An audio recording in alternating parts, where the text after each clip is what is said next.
scenario when they come inside the garage area, you basically put the car back on scales, because what you have to know is the weight of each wheel, the cross weight in the car, what we refer to as wedge.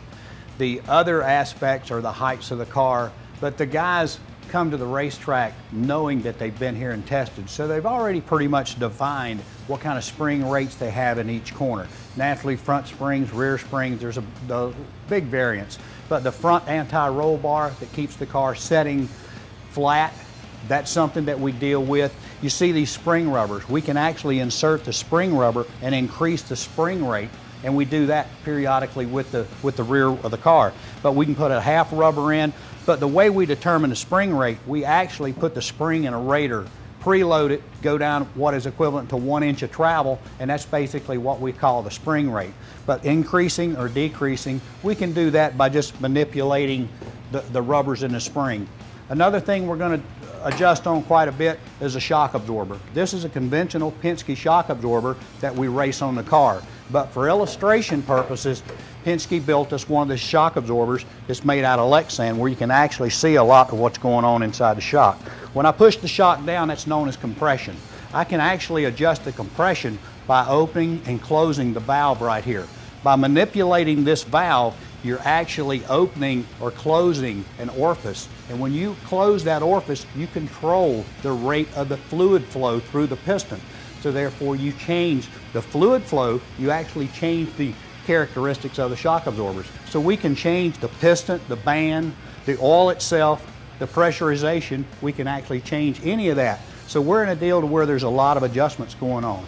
Here at Indianapolis, when we come, we always tune the brake bias. And the brake bias is the front brake pressure in relation to the rear axle pressure. By turning the knob on the dash, the guy can actually change the handling characteristics of the car by how much brake he's using getting down in the corner. And by taking front brake away from the car is going to enable the car to turn through the center of the corner. So we can adjust that.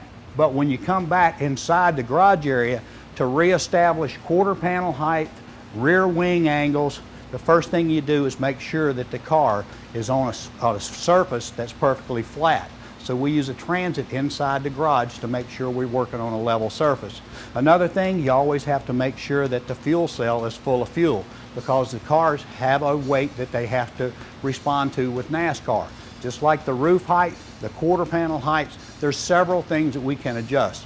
But this is a very, very heat sensitive racetrack. Anytime the temperature goes up 3 to 5 degrees, it completely changes a race car. So what you have to do is make adjustments.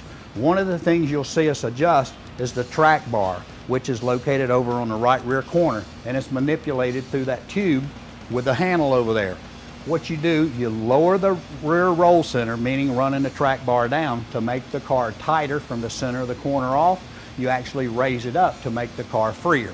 But those are just some of the points that we adjust on, and naturally you have to adjust the driver, because the more comfortable you can make him inside the race car, the better results you're going to have. But it all comes back to brand new sticker tires. The cars drive really good.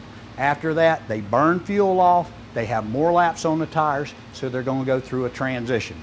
And as a crew chief, you have to keep up with those transitions if you're going to win a race here in Indianapolis.